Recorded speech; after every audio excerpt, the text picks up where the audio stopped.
O programa Difusor Entrevista hoje está recebendo o médico cardiologista Dr. Renato de Souza Gomes. Vai estar aqui tirando muitas dúvidas da população. Você pode participar através do telefone 3261-344 e também através da internet no nosso site difusorsjn.com.br. Dr. Renato, bom dia, prazer mais uma vez ter o senhor com a gente aqui no nosso programa Difusor Entrevista. Bom dia, Amado, bom dia aos ouvintes, né, dessa realmente audiência espetacular que a gente sempre sabe que tem aqui. É com o maior prazer que novamente estamos aqui para conversar sobre assuntos variados que a gente puder contribuir para o conhecimento do povo. Vamos começar, doutor Renato, com a estação do ano que estamos vivendo, que é o inverno, e nesse período, pelo que nós sabemos, o hipertenso sofre. Então, eu gostaria que o senhor falasse para a população em geral, mas principalmente para os hipertensos, quais os cuidados que eles devem tomar nessa época do ano, época do frio. Sim. A época do frio traz vários problemas, principalmente na área cardiovascular, assim como a hipertensão, problema de insuficiência coronariana, infarto, derrame, problemas circulatórios. Nesta época, tudo é pior. Além dos problemas respiratórios, né? Gripes, resfriados, pneumonias, broncopneumonias. Então, esta época é uma época complicada. No caso específico do hipertenso, mais ainda. As pessoas às vezes têm um pensamento errado que está quente, estou calor, isso é ruim para a minha pressão, que eu estou quente. Não, pelo contrário. O que acontece? Quando você está com calor, as artérias do corpo, é onde passa o sangue e é onde a gente mede a pressão, elas se dilatam para poder perder mais calor. Elas abrem a periferia para o sangue circular mais e com isso a pessoa perder mais calor e com isso equilibrar a temperatura do corpo. No frio, o contrário. As artérias todas se fecham para o sangue circular menos, perder menos sangue, e com isso o calor, você perder menos calor, já que está frio, você tem que segurar o calor. Então você vê no frio, sua mão está fria, sua mão ela está cianótica ou ela está branca. Tudo por quê? Porque naquele lugar está indo pouco sangue. Isso é próprio do organismo. Né? Seu nariz fica frio, né? O seu rosto fica até azulado, pálido, porque o organismo, as artérias que levam o sangue para o organismo inteiro, elas se fecham para o sangue sair em menor quantidade. Ele saindo em menor quantidade, ele perde menos calor.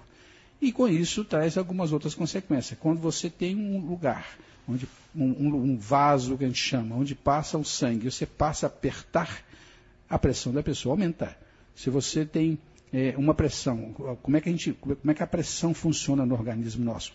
O coração bombeia o sangue, esse sangue vai para as artérias e vai para o corpo todo. Se essas artérias estão fechadas, estão a vasoconstricção por causa do frio, o sangue vai passar com mais dificuldade e isso ocasiona uma pressão mais alta. Então, no frio, a pressão aumenta mais. Além dos outros problemas, aí fora da área da pressão, você bota pouco sangue para as outras partes do corpo, você cai a sua resistência e com isso facilita outros tipos de problemas, tipo as infecções respiratórias. Mas no frio é porque os vasos, as artérias se fecham para perder menos calor e com isso a pressão automaticamente sobe. E o que o hipertenso deve fazer? Ter os cuidados um pouco maiores. Primeiro, se agasalhar melhor, principalmente se a pessoa mais idosa, que o agasalho vai impedir, vai deixar com que o sangue circule um pouco melhor, porque ele não está perdendo calor. Isso é uma coisa natural. Se perder o calor, ele libera adrenalina no sangue, os vasos se fecham. Se você se aquece, colocando blusa, colocando luva, colocando meia, o organismo se sente mais tranquilo, não precisa fazer essa vasoconstricção. Então a pressão fica automaticamente mais adequada. E a pessoa tem os outros cuidados, que é fazer o exercíciozinho, as caminhadinhas que ajudam muito, principalmente no frio, além do uso adequado do medicamento e da dieta, né? Principalmente diminuir o sal. Mas a pessoa mais idosa, principalmente se aquecer melhor, porque ela vai evitar uma série de problemas, além da hipertensão, ela vai evitar outros problemas, que é de infecção respiratória também. Então, tomar um remedinho mais cuidadoso ainda, uma caminhadinha e se aquecer adequadamente. O hipertenso, ele pode tomar banho frio pela manhã, ô doutor Renato? Isso aí depende muito da pessoa, do costume da pessoa. Claro que quando ele vai tomar banho frio, ele vai sofrer um choque térmico, né? Isso pode fazer mal para ele? Se ele já está acostumado, não. Se não está, pode fazer. Não só em termos de resfriado, como em termos de pressão. Agora, tem pessoas que só tomam banho frio a vida ano inteiro. Não interessa frio, aí você está acostumado, se adaptaram, né? Não é só no calor, porque no calor todo mundo gosta do banho frio, mas na época de frio, você fala assim, mas para uma pessoa que não está acostumado, é bom para a saúde? Eu diria que não. O normal seria um banhozinho mais morno, que vai te aquecer, vai te relaxar, até ajudar na sua pressão. Então é o normal. Tá? Não seria realmente o adequado para essa pessoa. Eu tomo banho frio e nunca me gripo. Realmente a pessoa que toma banho sempre frio, ele aumenta a resistência dele. E as variações de temperatura influenciam um pouco nele. Mas para quem usa sempre. Agora, no frio, você não está acostumado a tomar um banho frio, não vai ser legal. Você não vai aguentar e não vai fazer bem para a saúde em hipótese nenhuma. E no inverno também, quem sofre com alergia, quem tem problema de alergia, acaba sofrendo muito mais ainda, né, doutor? Também, com certeza. Inclusive, dependendo do tipo de alergia, se for alergia respiratória, no inverno é pior. Inclusive pelo uso de agasalhos que costumam soltar os pelinhos, né? Então, a pessoa que tem alergia é pó, poeira, cheiro forte, até perfume, né? Tapete, carpete, cortina, gato, cachorro, roupas que soltam pelinhos são ruins, porque esses alergenos, seja ácaros, ou seja, os pelinhos normais, vão para o nariz, vão para a boca, vão para o pulmão e provocam a reação alérgica para aqueles que são alérgicos. Fala, Maltic. Tem uma pergunta aqui no contato da Sandra. Ela mandou a mensagem seguinte: gostaria de saber se as dores de estômago pioram com o frio, pois sinto mais dor nesta época. Obrigada. O frio em si não tem nada a ver com a dor no estômago, mas o frio, o que te altera a sua alimentação, sim. Por exemplo, no frio você gasta mais energia do que no calor.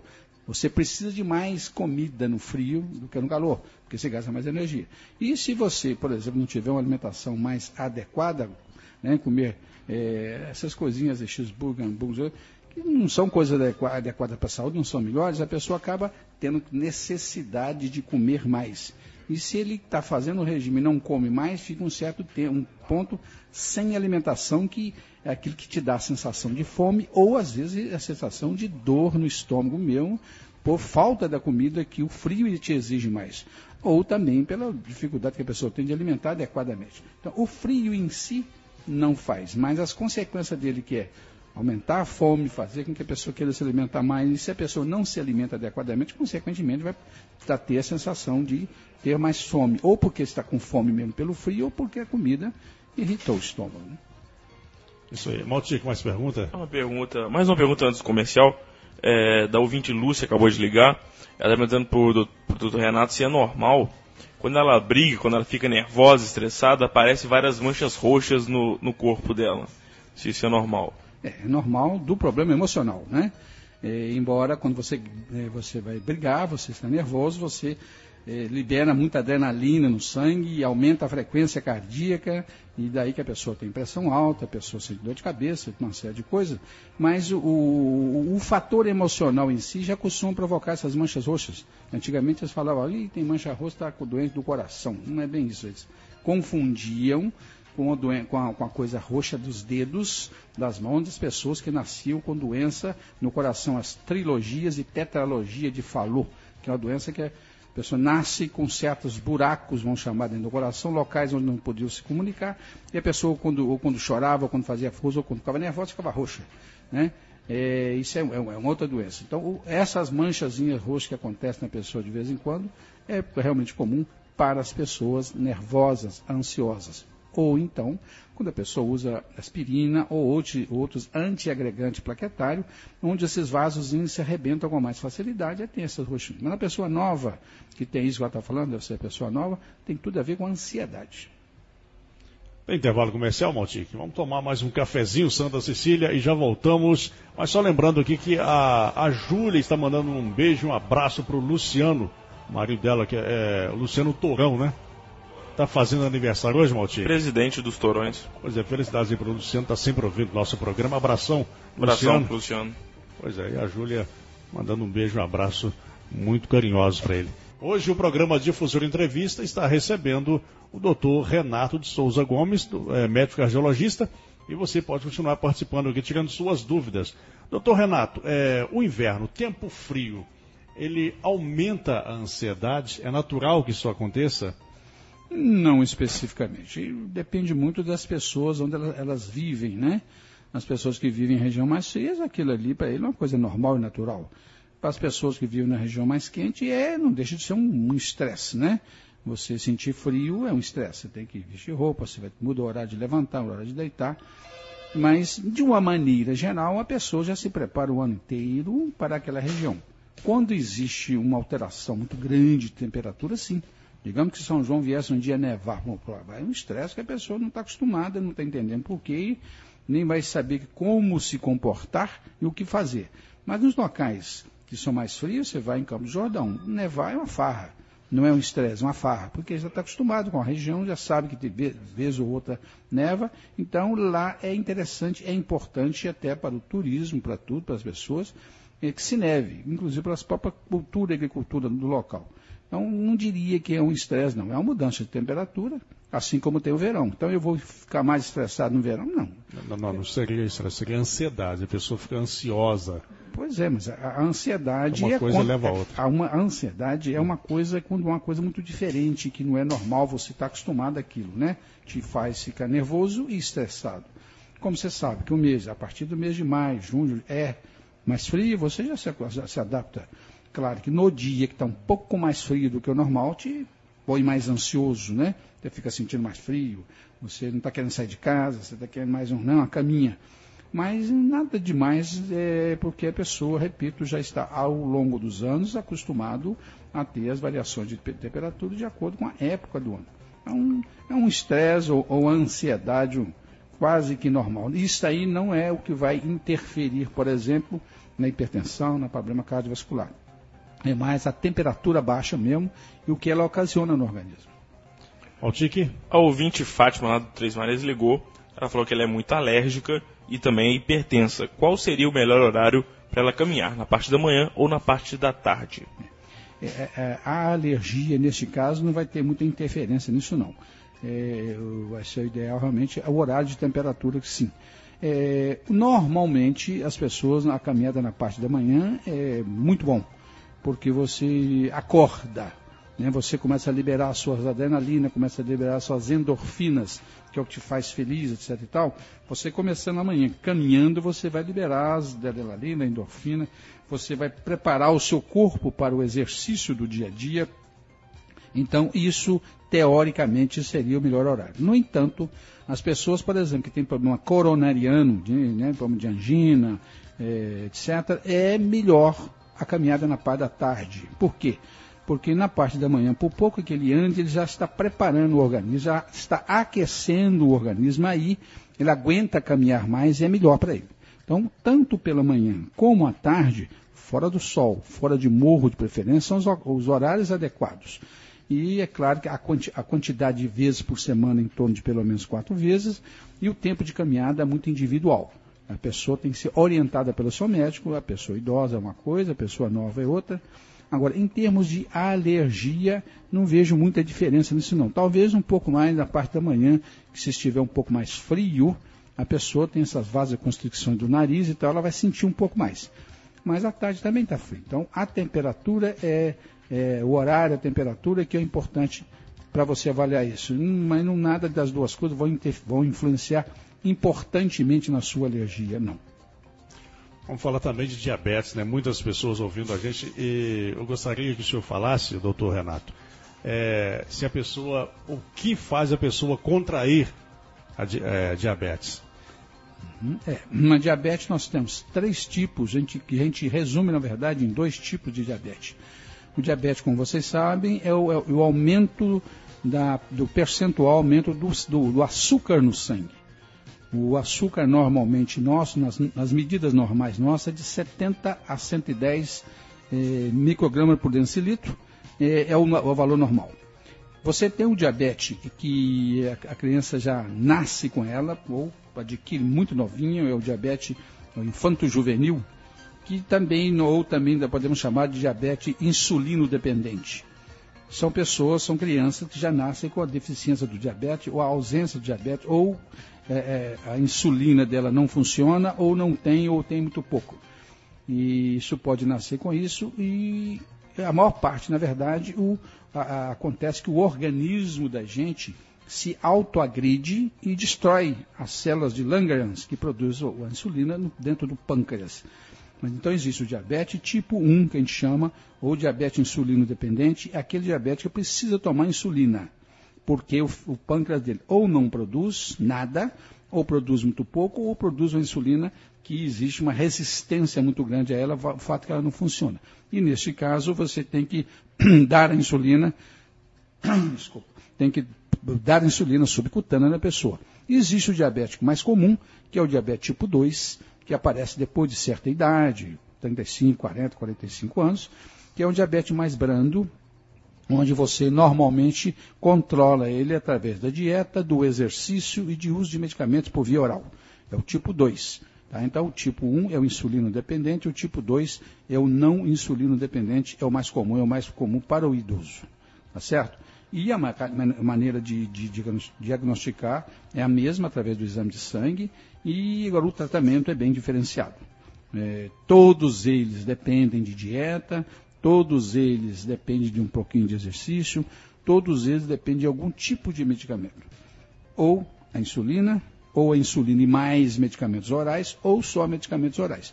E sabemos que hoje nós temos uma gama de medicamentos. Antigamente eram 2, 3 remedinhos só, para tratamento do diabetes tipo 2, que é o mais comum, repito, mas hoje nós temos muitos medicamentos que se usa de acordo com a resistência da pessoa a voltar à glicose normal. Comer muito doce faz a pessoa contrair diabetes? Se a pessoa tem tendência, sim.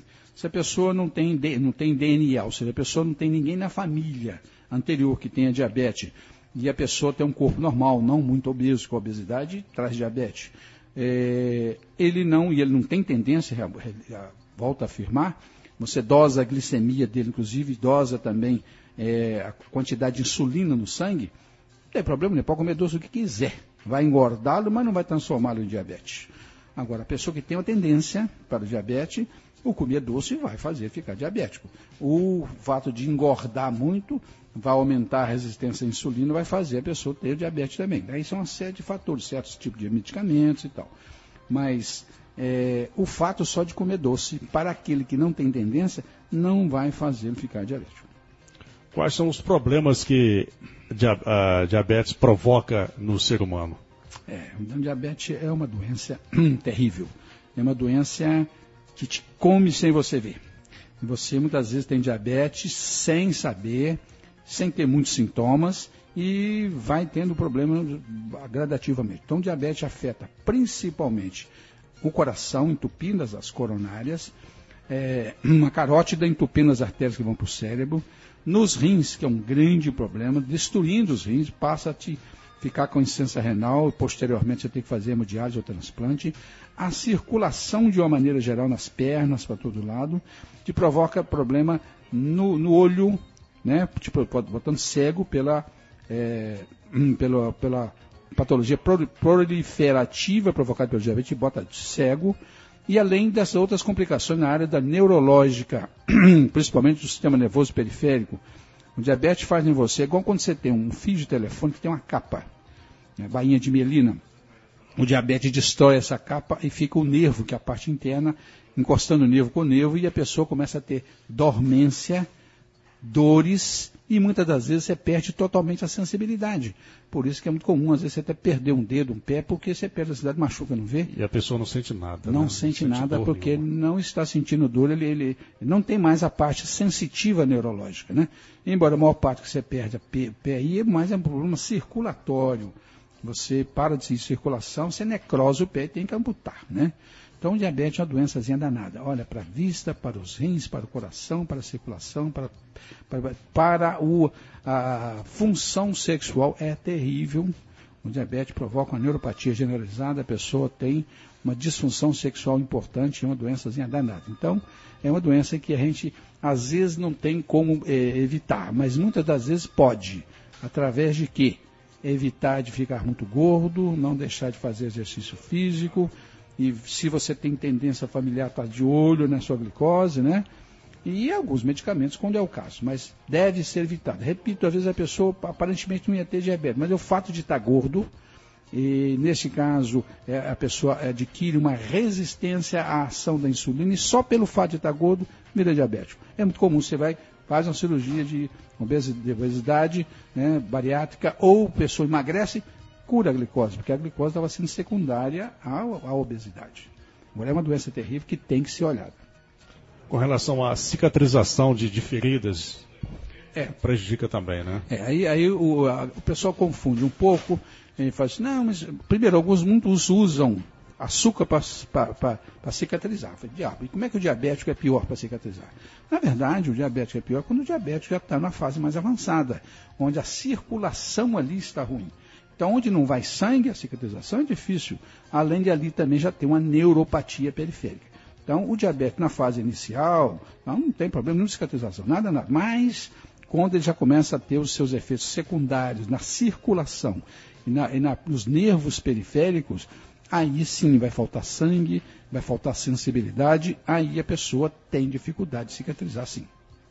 Fala, Maltic. A Eva está perguntando para o Dr. Renato o seguinte, a filha dela acho que tem a diabetes tipo 1, né, que é infanto-juvenil, Isso. E ela faz o uso, né, de insulina. Certo. Mesmo fazendo o uso de insulina, ela tem uma grande possibilidade de ficar cega, ter esses problemas, ou com esse controle da insulina, evita esses problemas?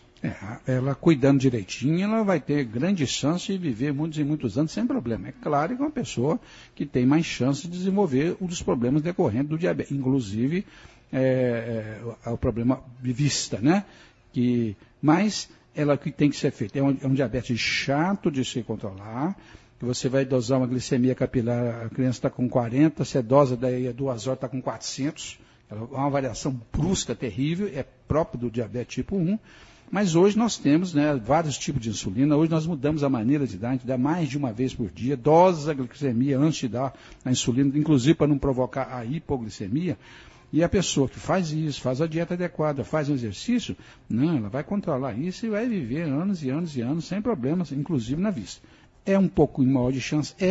Mas se a pessoa se educar, cuidar, e com os medicamentos que tem hoje, inclusive hoje nós temos até insulina que você programa, coloca no corpo e ela mesmo se aplica a insulina de acordo com o resultado. Aí já tem gente usando isso, João.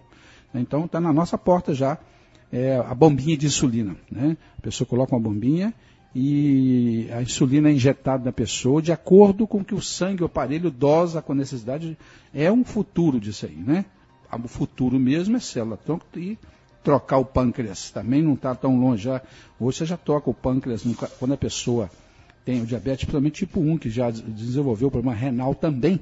Faz um duplo transplante rins e pâncreas, e o resultado é muito bom. Em alguns casos que eu conheço, o resultado é excelente. Mas isso aí não é para qualquer caso. Hoje é desenvolver essas bombinhas de insulina e daqui a pouquinho a célula tronca para te produzir um novo pâncreas e você voltar. Então você tem que tratar bem do seu diabetes, você é novo, para você aguardar essa tecnologia que está chegando por aí. Tem algumas perguntas agora no final de semana, no intervalo. Você está com o final de semana na cabeça, né, Maldito? Trabalhou muito. Bastante. Tivemos algumas coberturas aí durante o final de semana. No horário do intervalo, algumas pessoas ligaram. A primeira pergunta é sobre ponte de safena, doutor Renato. Quando é necessário, essa pessoa falou que já fez a operação. E quais são as recomendações agora que ela fez essa operação? A recomendação principal para ela é cuidar do coração, né? Porque quem fez a ponte de safena, normalmente a ponte de safena é feita dentro do coração. O que é mais ou menos isso? O coração nosso tem as artérias, que é as que levam sangue para o próprio coração. O coração joga sangue para o corpo inteiro, mas tem as suas artérias que jogam sangue para ele também. Uma coisa interessante que enquanto todo mundo se nutre quando o coração joga o sangue para frente, o coração se nutre quando ele abre, quando ele relaxa. Aí é que o sangue entra nas chamadas coronárias, que são as artérias que irrigam o coração. E quando você tem algum problema nessas coronárias, entupimentos, dependendo do local que ela obstruiu, dependendo da quantidade de vezes, ou se a pessoa tem alguma patologia junto, por exemplo, diabetes, muitas vezes hoje faz-se a opção pela cirurgia de ponte de safena ou ponte de mamária, e ao invés de fazer a angioplastia com stent, que é o ideal quando pode ser feito. Para isso, a gente usa 2 tipos de material, que seja do próprio corpo, para não dar rejeição. Um deles é a própria, a gente chama de artéria mamária interna, é uma artéria que nutre o peito da gente, e o médico vai lá, tira essa artéria de lá e coloca na frente do lugar do coração que está entupido. Ele faz uma ponte, ele salta aquele lugar que está entupido. A ponte, isso aí seria uma ponte de mamária. Quando por alguma dificuldade técnica ou outra razão, ele não pode fazer isso, ou quando tem que fazer mais de um lugar, você faz também a ponte de safena. Safena é uma veia que nós temos na perna. Se a pessoa tem uma veia boa, de calibre mais ou menos adequado para o coração, de boa qualidade, com as válvulas direitinho, você tira um pedaço dela e faz essa ponte ligando a artéria e a aorta até depois do entupimento. Então, isso é uma ponte de safena, a outra é uma ponte de mamária. Muito bem, feito isso, o coração vai circular por uma outra via sem ter problema para aquele lugar que também é entupido, que fica isolado. Bom, consequência disso, problema maior nenhum. As consequências é a própria cirurgia em si, se der inflamação ou tal, na perna, na ponte de safena, que fica na perna. Ou o mais comum é o início você ter um inchaço. Por quê? Porque a veia que tirou, que chama safena, é uma veia que ela era uma das responsáveis a fazer o sangue dos pés voltarem para o corpo, para o coração. Se você tira ela, você vai ter esse sangue vai ter dificuldade de voltar. E vai ter que achar outro lugar para vir. Outra safena, outras veias. E com isso, inicialmente, a pessoa tem um pouquinho da perna inchada. Mas depois acostuma-se, não vai ter problema. Então, é o risco de ter uma inflamação naquela cirurgia, que é muito raro, e um perna inchado um pouco tempo. O resto, mais nada. As outras veias que nós temos na perna satisfazem plenamente e tomam o lugar daquela que foi retirada. Agora, o que eu falei no início é isso. A pessoa tem que ter cuidado. Se ela teve um problema no coração e teve que botar uma safena, ela tem que ter cuidado com o coração para não entupir outros lugares. É o cuidado maior que ela vai ter, né? Cuidando da sua pressão, do seu colesterol, do seu triglicérido, do seu diabetes, não engordando, fazendo exercício, evitando estresse, aqueles 10 mandamentos para evitar o problema de coração, certo? A outra dúvida é da ouvinte Lúcia. Ela falou que está com falta de vitamina D e passaram para ela vitamina D, 30 gotas em jejum. Se tem alguma coisa que, se ela faz mal essas gotas, se é o recomendado é isso mesmo? Não, as gotas não fazem mal. Hoje a medicina tem os seus modismos e hoje está na moda medir a vitamina D e medir a vitamina B12, que são bons. A vitamina B12 tem muita coisa a ver com a sua memória, capacidade de memorizar. Então, se ela está muito baixa, a gente tem que repor porque a pessoa costuma ter dificuldade de memorização.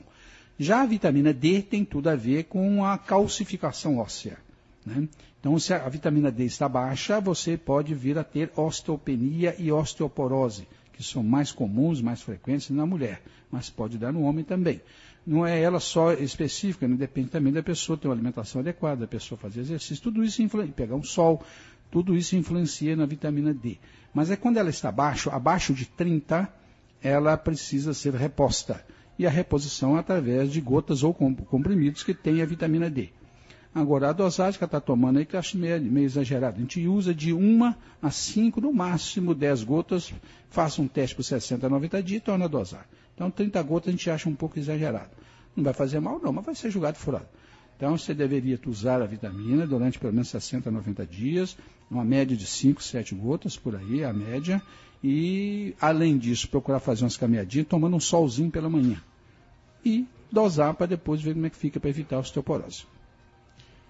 Faltando 13 minutos para o meio-dia, doutor, no outro bloco você estava falando a respeito de diabetes. O que o diabético não pode comer de jeito nenhum? Açúcar.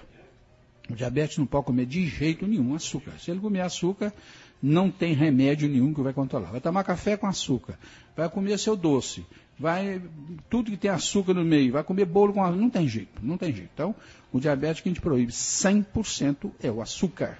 Bom, e o resto, o que mais proibir? Além do açúcar, as coisas que dão debaixo da terra, batata, mandioca, inhame, você deve evitar, porque ele também é um açúcar condensado, né? É o amido. E também massas. O que é massas? Eu considero o angu como massa. Angu, pão, macarrão, pastel, pizza. Esses você não está proibido 100%, mas tem que diminuir. Então, diminuir as massas, diminuir as raízes e cortar definitivamente o açúcar. E outra coisa que tem que evitar também é a bebida alcoólica. Porque a bebida alcoólica, álcool é açúcar. Então, tudo que você beber de bebida alcoólica está mexendo no açúcar. Então, o diabético tem que fazer essa dieta, o diabético tem que caminhar para evitar as doenças que advêm do diabetes e também para queimar o açúcar, né? Então, e usar o medicamento adequado de acordo com a orientação médica. E quais são os alimentos, melhor dizendo, os alimentos que são mais benéficos aí para quem sofre com diabetes? São os que não têm açúcar. Então, frutas até certo limite, verduras à vontade, carne magra à vontade, um pouco de arroz e um pouco de feijão, que não pode ser abusado, né? Mas o resto pode. O problema é que você tem que cortar. Eu prefiro dizer que você não pode. O açúcar, não abusar de raízes e massa. O resto você pode comer. Tudo na sua limitação. As frutas, o ideal é que se usem as 3 frutas, não abuse. Mas hoje nós não estamos proibindo nenhuma. Eu proibi a banana, abacate, caqui, uva, jabuticaba e manga. Essas têm muito açúcar. Essas principalmente não abusar. As outras, laranja, maçã, pera, umas 3 por dia, sem problema. Faz bem. E fora disso, realmente você tem que alimentar muito de verduras e carne magra, né? A carne gorda não é bom para ninguém. E proibir 100% o açúcar. As outras você dá um beliscãozinho. No domingo vou comer uma macarronada. Tudo bem. Vai comer no domingo, não vai comer todo dia. O pão é permitido 1 pão por dia. De preferência sem o miolo, mas pelo menos 1 pão por dia é permitido. É permitido. Leite, sem problema, à vontade. O café com adoçante, sem problema, à vontade. Agora, eu quero biscoitinho creme cracker. Tem que saber que aquilo ali tem um pouco, você não pode abusar. 4 biscoitos, tudo bem. Então não deve ficar sem comer. E o diabético tem que comer mais vezes até, né? Pelo menos 3, 4 vezes, para não produzir a hipoglicemia. Agora, o diabético tipo 1, insulino dependente, essa regra é mais apertada. O tipo 2, se ele faz uma artezinha de vez em quando, mas faz exercício, queima aquilo com exercício, beleza, né? E hoje, inclusive, na verdade, nós não damos tanta importância à glicose que você fala. Vamos pedir a sua açúcar. A açúcar está 120. Nós damos mais importância à hemoglobina glicosilada. É o açúcar dos últimos 60 dias. Para saber se naqueles 60 dias você estava realmente fazendo a dieta. Ou só fez naquele dia que ia fazer o exame, né? Então, hoje a gente está pegando no pé do diabetes. Não, quero sua hemoglobina glicosilada. Ou proteína glicada. Que aí eu vou ver o diabetes se você está fazendo. Foi hoje só que você fez bonitinho ou se todo dia você está fazendo direitinho, né? É mais importante. Para ter uma análise melhor da situação do paciente. Com certeza. E hoje que eu falei, hoje tem aparecido medicamentos fabulosos, vários e vários. Hoje nós temos medicamento, só para ter hoje o diabético, além da dieta, você dá medicamento aí para fazer o pâncreas produzir mais insulina, você dá remédio para ele para inibir a absorção de açúcar e tal pelo intestino, você dá remédio hoje para aumentar a eliminação do açúcar pela urina. Então você ataca a pessoa de várias maneiras diferentes. Né? E com isso a gente consegue o controle glicêmico melhor. Tem participação por telefone, faltando 8 para o meio-dia. Alô, bom dia. Bom dia. Quem fala? Eu não estou te ouvindo não, chamada. Oi. Está muito baixo. Tem que ouvir pelo telefone e não pelo rádio. Pode abaixar o rádio. Baixei o rádio. Como é seu nome? Oi, como é seu nome? Alô? Oi. Não estou ouvindo não. Aumente aqui, aumenta. Já está no máximo aí. Oi, alô. Oi? O seu nome, por favor? Está muito baixo, eu não estou ouvindo você. Tem mais alguém com você para fazer a pergunta que você quer fazer ao doutor Renato? Agora, vou fazer. O Amado, que Oi. está falando aqui é a Dona Agostinha. Foi a Dona Agostinha da Avenida. Eu queria perguntar ao doutor Renato. Soares Ladeira. Eu sou diabética, né? Então eu estou tomando insulina.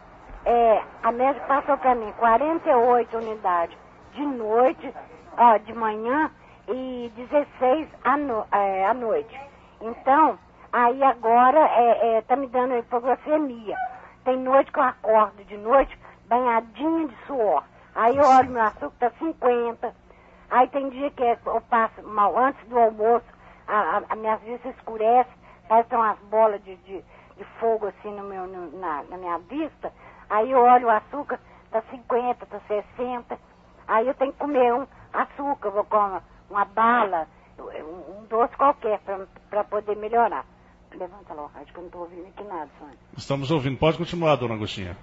Aí eu pego, fico, aí eu como uma bala, né? Chupo uma bala, aí vai indo, eu melhoro. Aí eu olho, o açúcar já está normal.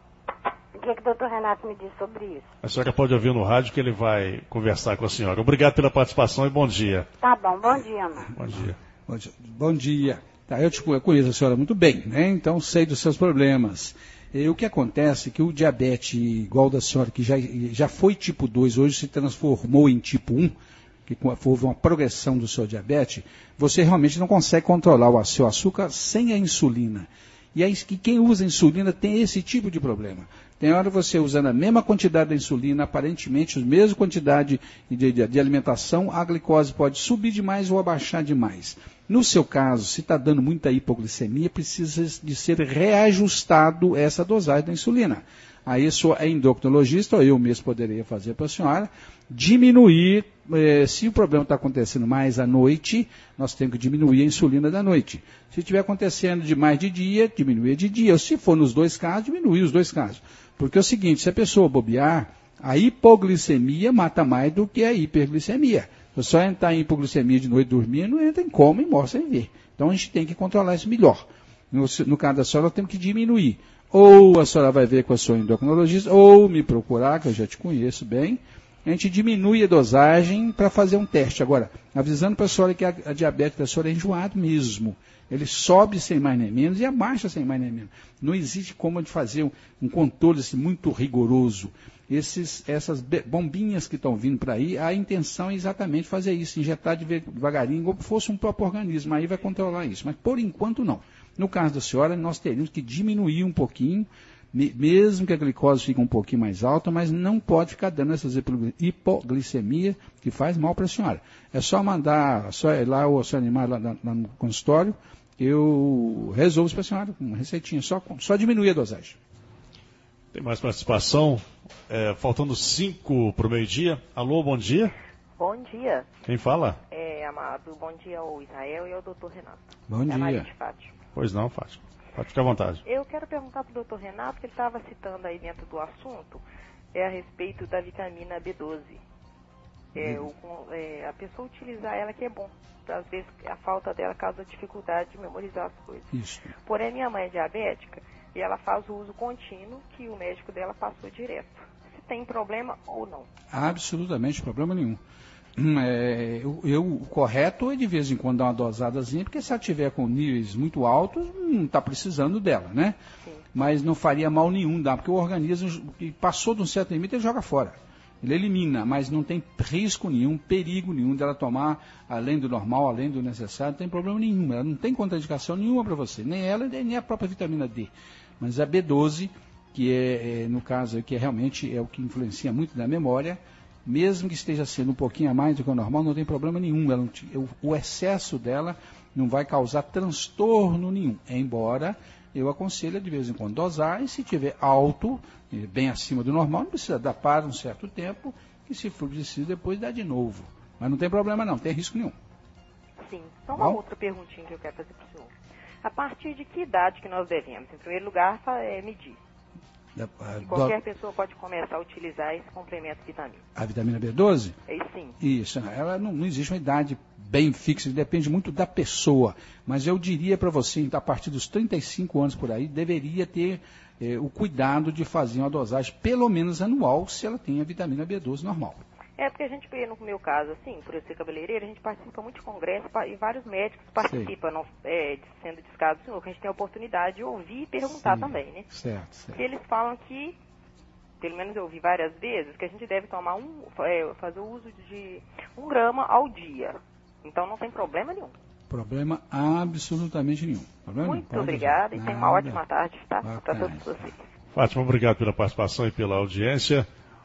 Doutor Renato, com relação ao diabetes, o diabético, ele, se não seguir a dieta, se não seguir a risca aí os conselhos médicos, ele sofre muito, né, doutor? Sofre muito. As consequências são grandes, né? Como eu falei para você, um diabético mal controlado é um dos fatores de risco mais importantes para você ter problema de coração, de angina e problema de circulação, AVC, derrames. ele é um dos fatores mais importantes para você ter problema circulatório periférico, é um principal fator para você ter problema renal. A principal causa de insuficiência renal, de ter que fazer hemodiálise, transplante, é o diabetes. É uma das principais causas de cegueira, é o diabetes. Então você vê aí, né, coração, rins, circulação, vista, tudo ele acomete. Eu costumo comparar, é como se você pegasse um cano de ferro e jogasse uma água com sal dentro daquele cano todo dia. Ele, com o tempo, ele vai entupindo de dentro para fora. Ele vai se fechando. E o diabetes é uma coisa, o diabetes, o açúcar alto no sangue, vai entupindo tudo de dentro para fora. Então você tem uma polineuropatia diabética, que é problema nervoso, e uma poliangiopatia diabética. Então, realmente, ele te acomete, principalmente vista, coração, rins, cérebro e circulação periférica. E isso faz sem você sentir nada. Quando você sentiu, já era, não tem retorno, não. Então é prevenção, tem que cuidar direito. A minha vista perdeu mesmo, que não volta atrás, não. Então não pode esperar ter o problema para depois cuidar, tem que cuidar antes. Mas a questão da visão, o diabético vai perdendo aos poucos a visão? Pode ser aos poucos, ou você pode ter uma coisa súbita. Você pode entupir de repente uma artéria do cérebro e ficar cego imediatamente. O mais comum é uma angiopatia diabética, vai destruindo, vai entupindo os vasos que vão para o sangue, para o olho, para a retina, e a pessoa vai ficando cego devagarinho. Mas que depois de certo ponto não tem retorno, não. Hoje você faz certas aplicações de medicamento, tal, mas quando começa a dar problema na sua visão, que você já não está enxergando, você vai ver o fundo de olho da pessoa, já está com microhemorragias dentro do olho, é complicado. Então você tem que cuidar bem do diabetes, cuidar bem das consequências do diabetes, antes que a doença já traga seus efeitos colaterais, porque aí fica difícil de cuidar, aí geralmente não tem o que fazer. Então é uma doença grave, progressiva, crônica e progressiva, que não existe cura. Eu curei, não curou não. Você melhorou porque você fez dieta, o remédio melhorou, mas você não curou não, você está com diabetes. Então a pessoa tem que realmente cuidar direitinho, é uma doençazinha danada, perigosa, né, e que não te avisa. Quando você vê, está cego, quando você vê, seu rim já não está funcionando, aí danou o negócio. Tem que prevenir. O senhor falou a respeito da diabetes prejudicar também os rins, claro. E a pessoa tem que fazer hemodiálise. São 3 vezes por semana, é complicado demais, né? Pelo menos, sofre, né? Isso até esperar um transplante, né? Porque quem está em hemodiálise é aguardando o transplante. E a principal causa de insuficiência renal, a principal causa de transplante é diabetes. Vamos seguindo com o programa Difusor Entrevista, 12h mais 7 minutos. Hoje recebendo o Dr. Renato. Fala, Maltic. No intervalo, perguntas vão chegando. Primeira pergunta da ouvinte Lourdes, até ligou novamente, Lourdes. Já vou perguntar agora para o Dr. Renato sobre manchas nas pernas para quem tem diabetes. É sinal? Especificamente as manchas não são sinal nenhum, não. O que acontece é que às vezes o diabético tem muita feridinha, né, e as manchas costumam ser sinal, consequência, cicatriz dessas feridas. O diabetes em si não produz mancha, não, a não ser quando ele está com um problema de circulação importante. Se você tem problema de circulação nas pernas por causa do diabetes, você vai aparecer manchas, porque realmente é sinal de problema circulatório. Mas o diabetes em si, ele em si não produz mancha, não. Agora, pelo fato de produzir ferida, pelo fato da sensibilidade na pele diminuir no corpo todo, inclusive nas pernas, a pessoa costuma ter mais machucados do que o normal, que demora um pouco mais a cicatrizar, e também aí fica essas manchas conforme a cicatriz dessas feridas. Mas o diabetes mesmo em si, ele dar manchas, não, exceto quando ele já está com um problema de circulação, as manchas é pela falta de oxigênio, aí fica manchas roxas provocadas pela falta de circulação. A outra questão, o ouvinte falou que ela tem prolapso na válvula mitral e ela é muito ansiosa e toma fluoxetina. Só que o fluoxetina está gerando muita dor de cabeça. Se existe outro para substituir? Primeiro, o que é um prolapso de válvula mitral? Uma doença que você nasce com ela, que pode ser leve, moderada ou grave. Se for leve, você não tem que fazer nada. Moderado ou grave, tem que acompanhar. O principal sintoma do prolapso da válvula mitral são as palpitações, faz a pessoa ter palpitação. Se for um prolapso grave, que é raro, a pessoa tem no futuro que trocar essa válvula, fazer uma valvuloplastia ou troca valvar, né? Se depende então da gravidade do caso. O organismo, a pessoa nasce com uma válvula que separa o lado esquerdo do coração, a parte de cima da parte de baixo, o átrio do ventrículo. Para a hora que o sangue vai ser bombeado para o corpo, essa válvula volta e fecha a saída do lugar que viria do átrio para o sangue não regurgitar para o mesmo lugar que ele veio. E no prolapso, essa válvula, ela volta-se um pouquinho para dentro do lugar onde não deveria. Ela faz uma bochechazinha para dentro do átrio esquerdo. E com isso, essa pequena disfunçãozinha que a pessoa pode ou voltar um pouquinho de sangue, quando ela é mínima, ou não voltar nada, ou voltar mais ou menos ou bastante, dependendo do grau do prolapso, né? E o prolapso normalmente, repito, é pequeno, às vezes a gente nem vê, só vê através do ecocardiograma, e quando ele produz essa pequena arritmia, às vezes quando o coração dá um disparozinho, a gente dá um remedinho, um beta-bloqueador, controla isso. Muitas das vezes você descobre por acaso e a pessoa não sente nada, não tem problema nenhum com ela. Ela faz a segunda pergunta, que era mesmo?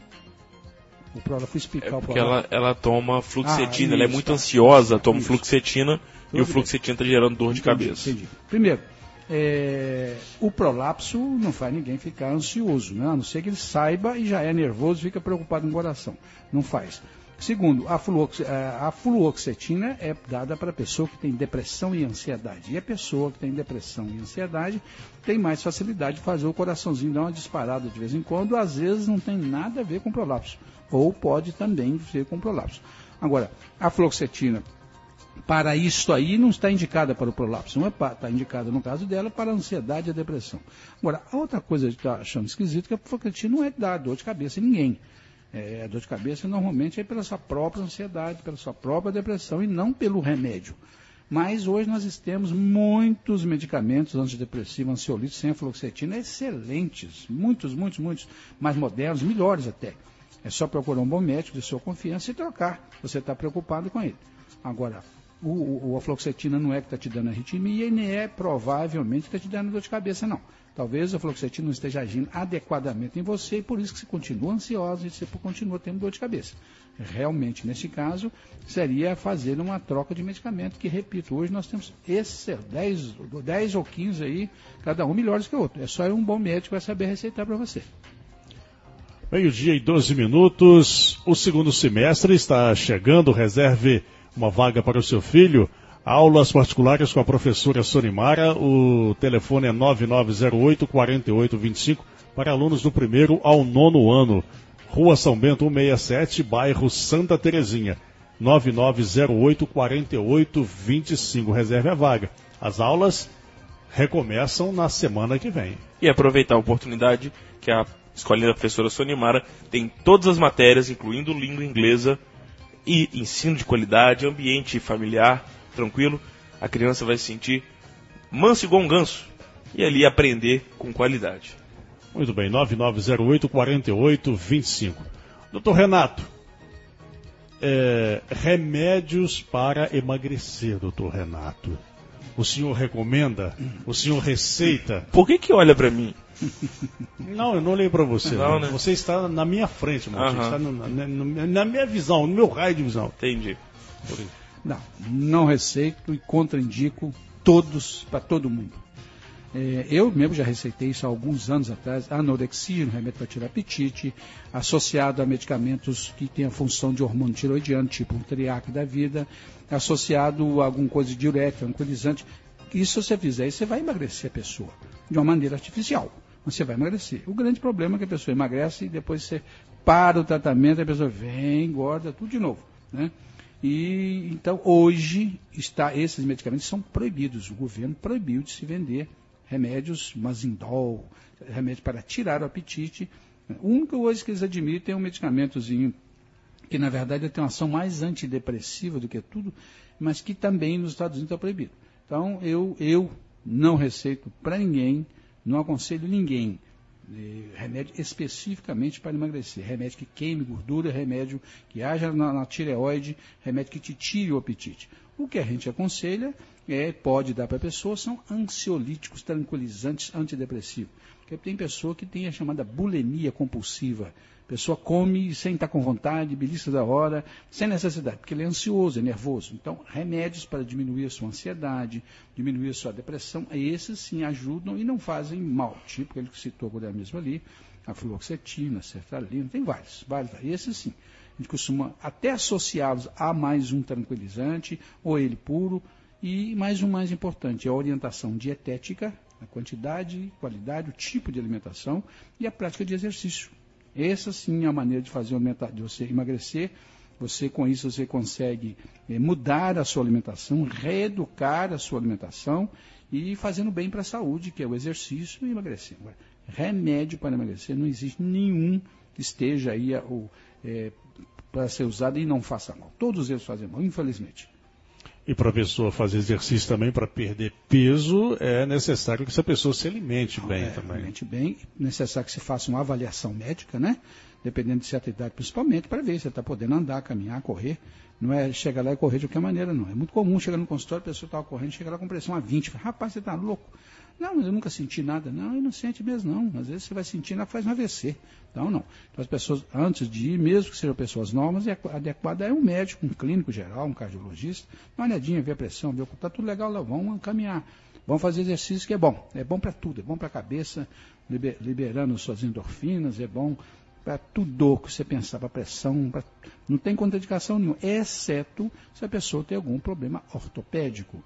Você tem um problema de joelho, tem que ter cuidado, aí vai ter que fazer mais na piscina mesmo, né? Ou a hidroginástica. A hidroginástica. Ou se a pessoa tem um problema de coluna importante, que não pode andar. Então, até isso tem que ser olhado. Se ele é rígido, eu aconselho o melhor caminhada, tem que ir a caminhada, que é de graça e é muito bom para a saúde. E quem gosta de nadar, é o melhor exercício que existe a natação. E quem não pode, por causa de problema ortopédico, joelho principalmente, é a hidroginástica. Então, caminhar, fazer exercício é muito bom para o corpo e para a mente. A gente observa que as pessoas da terceira idade, elas fazem muito hidroginástica. É muito útil, doutor? Claro que sim. Pela questão também do joelho, né? O problema da hidroginástica para o idoso é exatamente por causa dos problemas ortopédicos. Problema de coluna, problema de joelho, problema de ombro, problema de braço, que dentro da piscina tem menor risco de cair e de se machucar, e também consegue fazer sem botar peso em cima dessas articulações, que ela andando normalmente sentiria dor, dentro da hidroginástica ela não vai sentir dor. Vai fazer exercício para o resto do corpo sem sentir dor. Então funciona muito bem. O da terceira idade é o mais adequado, mas nada impede que ela faça as caminhadas, desde que ela esteja com equilíbrio normal, claro, né? Pessoa de 85 anos vai ficar andando na rua, complicado, porque o equilíbrio não é normal, né? Qualquer coisinha cai, tem as osteoporoses, as osteopenias, essa tem que ser uma coisa mais vigiada. Vai fazer ginástica na terceira idade, que é menos complicado, né? Agora, deixar roupas mais novas. Qualquer exercício que você fizer está sendo bom, desde que seja melhor orientada para o seu médico. Uma pessoa que faz uso de diurético, né, e ela está retendo líquidos, seria necessário aumentar a dose, aumentar o comprimido? Se toma passa a tomar 2 ou não é recomendável? Isso aí é muito complicado, muito perigoso. Não se deve fazer isso. Primeiro, essa história de retenção de líquido é uma história que não existe. Eu estou retendo líquido, eu estou gordinho, não estou retendo. Está retendo porque você está gordo mesmo, né? Agora, quando a pessoa está inchada, diferente. Estou com edema, inchação nas pernas. Estou com edema, inchação no rosto. Isso é patológico, isso tem uma doença, tem uma causa para isso. E muitas das vezes a causa não é diurético. Por exemplo, você tem varizes externas ou internas, está com a perna inchada, inchando as pernas. Eu vou dar diurético para ele, está errado. Eu tenho que tentar corrigir o problema que está acontecendo, que são as varizes. Se o remédio não vai resolver, se o caso não é cirúrgico, é uma meia elástica, embora não seja gostoso e bonito, mas é o que resolve. Não adianta eu te encher a cara de diurético para tirar essa inchação das pernas. Não vai resolver. Agora, o diurético é usado para a gente, ou principalmente para ajudar no controle da hipertensão arterial. Mas eu estou tomando e não estou urinando muito, não interessa. Se você não está urinando muito, porque o diurético não está fazendo muito efeito, porque você não está inchado como você pensava. Você não está precisando de urinar mais do que isso, não. Você quer urinar mais, vai tomar mais líquido, você vai urinar mais. Então, não aumentar remédio para inchaço retido, que eu estou retendo líquido. Não existe isso, e muito menos que aumentando a quantidade de diurético. Diurético tem os seus efeitos colaterais. O diurético, para funcionar, ele tem que jogar sódio e potássio para fora, né, para a pessoa aumentar a urina. E isso faz parte para o coração, e inclusive provoca muita cãibra, se for o caso. E certos diuréticos mais potentes, tipo furosemida, ele pode te dar esses efeitos mais complicados. Então não vem que eu estou tomando um, estou urinando pouco, vou tomar 2 de jeito nenhum. Não é por aí que ele vai funcionar. Às vezes a gente receita até mais de um diurético. Quando a pessoa, por exemplo, tem insuficiência cardíaca, aí você tem que realmente ajudar o organismo a tirar mais água, porque você está retendo água por problema de insuficiência cardíaca. Não porque eu estou mais gordinho, aí não, tá? E às vezes por problema renal. Por exemplo, diurético, a pessoa que tem insuficiência renal vai tomar 2, 3 Lasix por dia, aí pela razão de forçar o rim a funcionar. Não para tirar esse chamado que o pessoal fala que eu estou retendo líquido. Não tomar mais de um diurético, e mesmo o 1, se for tomar por orientação médica, jamais por conta da pessoa. Hoje no programa Difusor Entrevista, a gente está recebendo o doutor Renato de Souza Gomes, médico cardiologista, mas não é apenas cardiologista. O senhor está sempre estudando, sempre participando de congressos, de cursos, doutor Renato, para se atualizar. Eu costumo dizer que eu não me formei cardiologista, me formei médico. E por obrigação, o médico passa por todas as especialidades. Eu procurei fazer uma boa medicina em tudo com que eu estudei. E morando no interior, igual São João, a gente não tem toda hora para quem mandar, né? Então nós fomos fazendo mais, além da cardiologia, da ecocardiografia e da ultrassonografia que eu faço hoje, fazendo a clínica médica, e eu, graças a Deus, não tenho dificuldade nenhuma de fazer a clínica médica, porque vier, estamos aí. Doutor Renato, o hipocondríaco, ele sofre bastante, né? Deus me livre. A vida dele é falar de doença, tomar remédio, que é coisa nova, o que está chegando no mercado, ele quer saber de tudo, né? O hipocondríaco vai lá na internet, cata aqueles negocinhos tudo lá, e começa a querer tomar tudo aquilo como se aquilo fosse resolver o problema dele. Tanto o hipocondríaco como aquele também que tem a chamada síndrome do pânico, né? É outro que sofre. Quando entra em pânico fica terrível. O hipocondríaco, ele começa a sentir tudo que, se você falar para ele que você está sentindo dor no peito, vai para as costas, deve ser infarto, ele começa a sentir imediatamente também, né? E fica apaixonado com remédio. O remédio, se vier novo, vem um ácido, não sei o que, ele fica, é esse que vai resolver o meu problema. E não é uma doença. A hipocondria é uma doença. A pessoa, não é porque ele quer, não é porque ele seja chato, enjoado, ele não é que ele quer. Ele tem a mania de se sentir doente, o medo, a insegurança, e acha que tudo ele está sentindo. Né? Isso, de certa maneira, é normal. Por exemplo, na faculdade, quando você entrava, começava a estudar, e falava, você estiver sentindo a dor na região do epigastro, com irradiação dorsal, isso aí você deve estar provavelmente com uma úlcera. Muitos colegas nossos começavam a sentir aquilo sem nunca ter tido, porque realmente é um cara meio hipocondríaco. Mas o hipocondríaco mesmo sofre, porque tudo, coitado, ele acha que ele tem, né? E às vezes é difícil você convencê-lo. É muito comum no meu consultório, cardiologia, a pessoa chegar lá com palpitações, dor no peito, e você examina, não tem nada. Às vezes uma pessoa nova fala, você não tem nada, faz o eletro, faz o eco, você não tem nada. Mas doutor, tem certeza absoluta, os seus exames estão normais, os seus sintomas não lembram doença nenhuma, exceto ansiedade, depressão. O problema seu é da sua esfera emocional, porque a nossa cabecinha, que é o nosso software, se ela não estiver legal, começa a dar informação errada para todo lado. Aí está te dando informação errada, você sentir muitas das coisas que na verdade não estão aí, estão na sua cabeça. Agora, convencê-lo disso não é fácil. Eu sei que você não está inventando a doença, você está tendo a doença, só que uma doença abstrata, uma doença que não é orgânica, que não é física. E essas pessoas, repito, sofrem pra caramba, assim como eu falei, aquelas que têm a síndrome do pânico.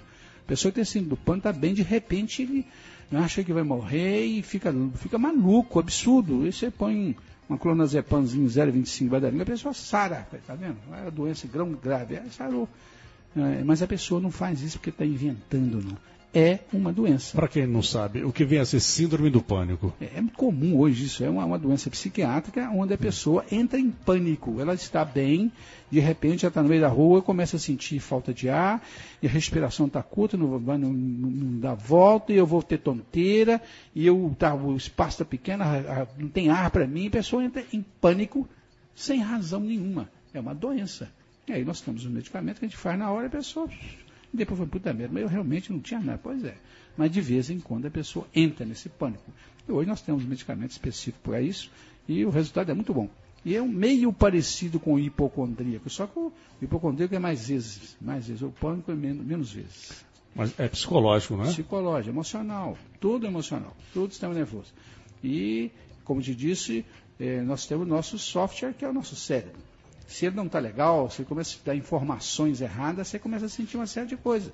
Dor de cabeça, dor de barriga, intestino preso, intestino solto, palpitações, tudo o que você pensar. E esse é o hipocondríaco. E às vezes entra em pânico em horas inadequadas, já é uma doença pertinho do hipocondríaco, que é o síndrome do pânico. Muito comum isso. A questão da hipocondria... o senhor conhece alguma pessoa velha que tem hipocondria? Claro que sim. Todo tipo. Eu diria que é mais comum na mulher, a frequência é maior na mulher na meia-idade. É o mais comum. Mas você vê isso até em criança, você vê. É criança que sente dor, estou sentindo, vai no consultório, se examina, não acha nada. Não tem, te vê que não é nada, é porque a criança é ansiosa, está com um problema dentro de casa, faz aquilo, inclusive, para chamar a atenção do pai e da mãe. A família, o pai e a mãe que separam, por exemplo, a criança começa a sentir dor, palpitação, não vai ver nada. É uma hipocondriazinha. Agora, quando a pessoa tem problemas emocionais, tipo depressão, ansiedade, aí que ela fica mais hipocondríaca ainda, né? Que a pessoa deprimida fica insegura, começa a sentir tudo. Você fala, aí fulano de tal estava bem, começou a ter uma dorzinha de cabeça, no final tinha um aneurisma. Puta merda, eu também sinto dor de cabeça. O cara logo já joga a buladeira. E é uma doença terrível, que, repito, a pessoa sente muito, né? Tratamento disso aí, você tem que tratar da neurose da pessoa, da neurose hipocondríaca, né? Com tranquilizante, com antidepressivo, conversando e mostrando para ele que você não tem nada, a pessoa melhora, mas sofre, com certeza. Doutor Renato, pessoa idosa que toma muitos remédios, né? A idade vai chegando também e essa pessoa muitas vezes esquece que tomou remédio. É preciso que o familiar esteja sempre acompanhando ali também, para que ele não tome remédio errado também, ou então em quantidade maior ou menor da que foi prescrita pelo médico. Grande problema que acontece, é a pessoa idosa e analfabeta. É um problema. Com o passar dos anos, a tendência é ela ter que usar mais medicamentos para doenças variadas, para o coração, para o diabetes, para a hipertensão, para o problema renal. E aí você tem que dar vários remédios. Ela é analfabeta e, além do mais, esquece. Não tem como tomar. É um problema. Você não calcula que problema que é. Aí quando volta ao consultório, quando vai no meu consultório, eu tenho tudo no computador registrado. Quando não tem, tem na receitinha. Você vai, como é que você toma? Ela não sabe dizer, não sabe. Como é que você toma? Toma um por dia. Pô, o remédio é para 3 por dia, não, eu tomo um. Ou era para tomar um só, toma 3. Quando não tem alguém na família que saiba ler, que tenha paciência para ensiná-la até ela aprender como é que toma, ou pelo menos colocar em locais diferentes. Esse aqui é de manhã, esse aqui é de tarde, que é o melhor, esse aqui é de noite. E você vai lá e checa, ó, de tarde só não tomou. Se não for assim, toma tudo errado. Ao invés de ajudar, atrapalha. Que tem medicamento de pressão. Se você tomar demais, você cai a sua pressão. Se você não tomar adequado, a pressão não controla. Do diabetes, se você não tomar a quantidade certa, não melhora. Então, isso você não sabe que problema que é. Então, a gente que mexe com pessoa idosa, temos que ter o cuidado de dar a menor quantidade de remédio possível, concentrar nos horários mais adequados, né? E pedir alguém da família para mostrar, repita como é que você está dando, para ver se está dando certo, porque às vezes as pessoas da família também, ou não tem prazo, ou tem pouca leitura, vamos chamar assim, também fazem errado. Ou porque não tem paciência para lidar com a pessoa idosa, né? Então o idoso é um negócio complicado você dar remédio. E além do mais, é uma pessoa que responde muito ao medicamento. O idoso é igual uma criança. Se você abaixar a pressão dele demais, ele faz um acidente vascular cerebral, ele cai, machuca, ele quebra a perna. Se você não der adequado, não vai resolver. Então o idoso é realmente mais complicado que a criança para você cuidar. Principalmente se o idoso não tiver cultura que ele possa se ajudar, ou não tiver alguém na família, ou um cuidador, ou uma pessoa da família que possa realmente ajudá-lo, já que a memóriazinha dele não vai ajudar, né? Você falou com relação a separar o medicamento do idoso, dessa pessoa que precisa desses remédios. Não pode descuidar de forma nenhuma, né, doutor? De jeito nenhum. O pior do que não tomar o remédio é tomar ele errado, né? Então hoje nós temos umas caixinhas que você põe lá, manhã, tarde, noite. Então a família, pelo menos isso, de manhã bota 3 comprimidinhos, de tarde, de noite, e vigia só isso, ó, mãe ou vô. De manhã toma esse, de tarde, pronto, aí a pessoa não vai se preocupar, vai tomar direito, mas tem que ter esse controle. Manda a pessoa, ela mesmo, tirar na caixa, ela não vai tirar certo, não vai saber, a vista não ajuda, a cabeça não ajuda, tem dia que ela está pior, vai tomar errado. Aí a consequência é complicada. Maltique, alguma mensagem chegando aí? É porque o doutor Renato ele tem compromisso agora, vamos liberá-lo, portanto, e agradecendo, doutor Renato, mais uma vez, aqui com a gente no programa Difusor Entrevista. Fala da Unimed, como vai a Unimed, doutor Renato? Nossa Unimed, amado, a Agência Nacional de Saúde, que é o órgão fiscalizador de todos os planos de saúde do Brasil, publicou que a nossa Unimed, São João Nepomuceno, foi considerada a melhor de toda a Zona da Mata, a segunda melhor de Minas Gerais e a quarta melhor do Brasil. Acima de todas as Unimed, você está pensando, acima de Juiz de Fora, de Belo Horizonte, acima de tudo, você é da Rio de Janeiro. Nós somos considerados a quarta do Brasil, a primeira da região aqui. Então, ela vai muito bem, tranquila, com a sua sedezinha ali toda prontinha, paga. E o atendimento a gente cobra muito dos nossos funcionários, a gente tem recebido elogios, que ele funciona muito bem. Então, a Unimed tranquila, estabilizada, sem problemas. É um orgulho para a gente, eu que sou diretor-presidente, para os outros presidentes, o Monteiro e mais o Eugênio, e para todos os funcionários. É um orgulho nosso, é um orgulho para São João ter essa Unimed tão bem redondinha. E você que precisa e deve ter um plano de saúde, tem um plano de saúde que você quer para você. Você quer um plano sofisticado? Nós temos. Você quer um plano para a sua empresa, baratinho, em custo operacional? Tem o que você quiser. Não ache que vai chegar lá, vai ter um preço inacessível. Vá lá, conversa com o Zé Luiz e faça um plano de saúde para você. E a Sedicor? Agora tem a nossa Sedicor, né? Sedicor é minha, do doutor Eduardo, não é minha só.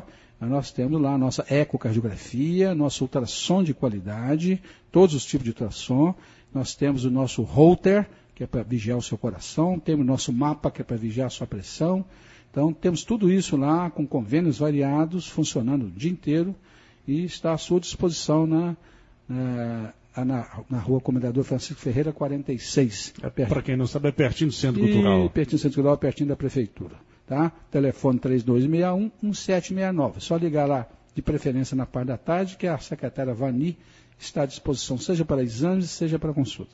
Aliás, muito simpática a gente Vani. Boa, gente boa. Muito boa. Doutor Renato, obrigado mais uma vez. Muito bem. Obrigado a todos os ouvintes. É com prazer que eu estive aqui e estarei sempre que você me convidar. Ok, Tá bom? Grande abraço, boa tarde.